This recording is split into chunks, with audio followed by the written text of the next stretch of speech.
নমস্কার বন্ধুরা, bonsai and nature চ্যানেলে আপনাদেরকে স্বাগত জানাই। তো আজকে আরেকটি ভিডিও নিয়ে উপস্থিত আপনাদের মাঝে বনসাই অ্যান্ড নেচার চ্যানেল। তো আজকে আমি যে গাছটির উপর কাজ করব সেটা হচ্ছে একটা আমার root over rock banyan tree. এটাকে আর কিছুটা প্রুন করব, প্রতিস্থাপন করব। তো আমরা সকলেই জানি বন্ধুরা যে প্রতিস্থাপন করতে হয়, গাছকে প্রুন করতে হয়। কিন্তু কেন করতে হয় এটা কি আমরা জানি? যারা জানেন তারা অবশ্যই আমার এই ভিডিওটিকে স্কিপ করে যেতে পারেন। কিন্তু যারা জানেন না, যারা নতুনভাবে কাজ শুরু করছেন তাদের জন্য আমার এই ভিডিওটি। তো বন্ধুদের কাছে রিকোয়েস্ট, ভিডিওটি সম্পূর্ণ দেখবেন এবং আমি কি বলছি তা শুনবেন এবং আমি কিভাবে কাজ করছি তা দেখবেন। দেখার পরে যদি কোনো জায়গায় বুঝতে অসুবিধা হয় অবশ্যই আমাকে কমেন্ট বক্সে লিখে জানাবেন। তো বন্ধুরা দেখতে পাচ্ছেন গাছটিকে এখন আমি প্রুন করে নিচ্ছি। প্রুন করে নিচ্ছি এই কারণেই যে এই সময় গাছের গ্রোথ বা ডেভেলপ বা বৃদ্ধি হয়। তো এই সময় যদি আমরা গাছকে প্রুন বা ট্রিম করে নিই তাহলে গাছের নতুন করে ব্রাঞ্চ ডেভেলপ করবে এবং যেসব ব্রাঞ্চগুলো আমার ডাইভার্ট হয়ে যাওয়ার মতো হয়ে গেছিল সেসব ব্রাঞ্চগুলো ভালোভাবে বেড়ে উঠবে বা বৃদ্ধি হবে। কারণ হচ্ছে যে বন্ধুরা, গাছ নিজে থেকে কিছু, কিছু ব্রাঞ্চকে ডাইভার্ট করে দেয়, যেগুলো তার কাছে অপ্রয়োজনীয় মনে হয়। তো আমাদের কাছে সেসব ব্রাঞ্চগুলো প্রয়োজনীয় হতে পারে। তো আমাদের সেই জিনিসটা লক্ষ্য রাখতে হবে এবং সেই কারণে আমাদের যেসব ব্রাঞ্চগুলোকে প্রয়োজন, সেসব ব্রাঞ্চগুলোকে বা ডালপালাকে বাঁচানোর জন্য আমাদের এভাবে প্রুন বা ট্রিম করে নিতে হয়।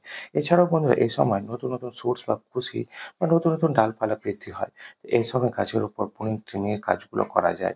আর এটাই হচ্ছে উত্তম সময় বন্ধুরা। কারণ এই সময় পাতা ঝরার সময় শেষ হওয়ার পরেই বন্ধুরা নতুন করে গাছ আবার সেজে উঠবে এবং নতুন করে ডালপালা বৃদ্ধি হবে বা বেড়ে উঠবে। নতুন করে গাছ একটা সুন্দর লুক ফুটে আসবে। তো বন্ধুরা এই জন্যই এই সময় এই কাজগুলো সেরে নিতে হয়। তো যাই হোক বন্ধুরা, দেখতেই পাচ্ছেন যে গাছটিকে আমি প্রুনিং করে নিলাম। আর এরপরে গাছটিকে প্রতিস্থাপন করব বা রিপোর্ট করব। রিপোর্ট কেন করতে হয় এটা যদি জানতে চান তো ভিডিওটি সম্পূর্ণ দেখুন। আর আমার এই ভিডিওগুলো আপনাদের কেমন লেগেছে তা অবশ্যই কমেন্ট বক্সে লিখে জানান। আর মনে কোনো রকম যদি প্রশ্ন থাকে বা জিজ্ঞাসা থাকে অবশ্যই করবেন। আমি আপনাদের কমেন্টসের উপর অবশ্যই ভিডিও তুলে ধরবো বা রিপ্লাই দেবো। তো বন্ধুরা এখন গাছটিকে আমি আলাদা করে নিয়েছি পট থেকে। কারণ হচ্ছে যে বন্ধুরা, গাছটিকে নতুন করে খাবার দিতে হবে। কারণ গাছের এখন বৃদ্ধি বা গ্রোথের সময়। এই সময় যদি গাছকে খাবার ভালোভাবে দেই, তো গাছটি আমার ভালোভাবে হেলদিভাবে ডেভেলপ করবে। এর জন্য আমি যেগুলো ব্যবহার করে থাকি বন্ধুরা, এই নিয়ে একটা আমি ভিডিও আলোচনা করেছি এর আগেই। তো সেই ভিডিওর লিঙ্ক আমি এই ভিডিওর শেষে বা আই বাটনে দিয়ে দেবো যে কিভাবে সয়েল মিশ্রণ তৈরি করবেন। আপনার প্রয়োজনে সেটা দেখে নিতে পারেন। তো যাই হোক বন্ধুরা, আমি পট থেকে গাছটিকে আলাদা করে নিচ্ছি। আর এরপর দেখতে পাচ্ছেন যে রুট বল থেকে কিছু সয়েল মিশ্রণ আলাদা করে নিচ্ছি।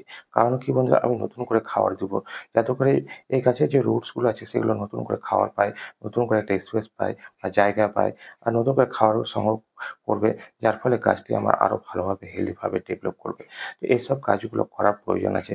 আর এইজন্যই রিপোর্টিং বা প্রতিস্থাপনের কাজ করতে হয়। তো বন্ধুরা, আমার এই ভিডিওটি আপনাদের কেমন লাগছে তা অবশ্যই জানাবেন। আর যদি ভালো লেগে থাকে বা কোনো রকম কাজে এসে থাকে অবশ্যই ভিডিওটিকে লাইক করে চ্যানেলটিকে সাবস্ক্রাইব করবেন। আর অবশ্যই আপনাদের কোনো রকম জিজ্ঞাসা বা পরামর্শ দেওয়ার থাকলে অবশ্যই কমেন্ট বক্সে লিখে জানাবেন। তো বন্ধুরা সাথে থাকুন, পাশে থাকুন আর দেখতে থাকুন বনসাই অ্যান্ড নেচার চ্যানেল। কিভাবে আপনি একটা সহজেই বনসাই তৈরি করতে পারবেন। আমি বন্ধুরা আপনাদের জন্য তুলে ধরার চেষ্টা করি সহজ পদ্ধতিতে কিভাবে সহজেই একটা বনসাই বাড়িতে তৈরি করা যায়। এই নিয়ে আমার এই ছোট্ট চ্যানেল আপনাদের জন্য। তো বন্ধুদের কাছে রিকোয়েস্ট, যদি কোনো রকম প্রশ্ন থাকে অবশ্যই আমাকে কমেন্ট বক্সে লিখে জানাবেন। আর এও জানাবেন আমার এই ভিডিওগুলো আপনাদের কেমন লাগছে। তো বন্ধুরা দেখতে পাচ্ছেন যে গাছটিকে আমি পটের মধ্যে বসিয়ে দিলাম। আর এখন কাঠি দিয়ে খুঁচিয়ে নিচ্ছি। এটা সকলেই জানেন যে কেন কাঠি দিয়ে খুঁচিয়ে নিতে হয়। কারণটা হচ্ছে বন্ধুরা, যে গাছটি রুট যেখানে আছে সেখানে যেন সয়েল মিশ্রণটা ভালোভাবে পৌঁছে যায়। কারণ হচ্ছে সেখানে যেন কোনো গ্যাপ না থাকে। যদি গ্যাপ থাকে বন্ধুরা, তাহলে কি হবে, সেখানে এয়ার পকেট তৈরি হবে, সেখানে পচন দেখা দিতে পারে, রোগ পোকার আক্রমণ হতে পারে। তো এই জিনিসটা যেন না হয় তার জন্যই বন্ধুরা কাঠি নিয়ে খুঁচিয়ে নিতে হয় বা হাতের সাহায্যে ভালোভাবে চেপে মাটিটিকে বসিয়ে দিতে হয়। যাতে করে কোনো এয়ার গ্যাপ বা এয়ার পকেট না থাকে। তো বন্ধুরা এইভাবেই কাজকে রিপোর্টিং বা প্রতিস্থাপন করতে হয়।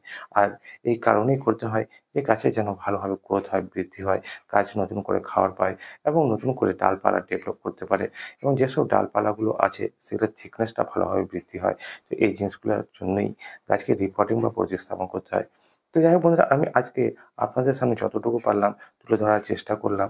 আর যদি আপনাদের মনে এই ভিডিও সম্পর্কে আরো কিছু জানার থাকে অবশ্যই আমাকে কমেন্ট বক্সে লিখে জানাবেন। আমি আপনাদের কমেন্টসের উপর অবশ্যই ভিডিও তুলে ধরবো। তো বন্ধুরা, এইভাবে সাথে থাকুন, পাশে থাকুন আর দেখতে থাকুন বনসাই অ্যান্ড নেচার চ্যানেল। তো বন্ধুরা, গাছটিকে আমার রিপোর্ট বা প্রতিস্থাপন করা হয়ে গেল।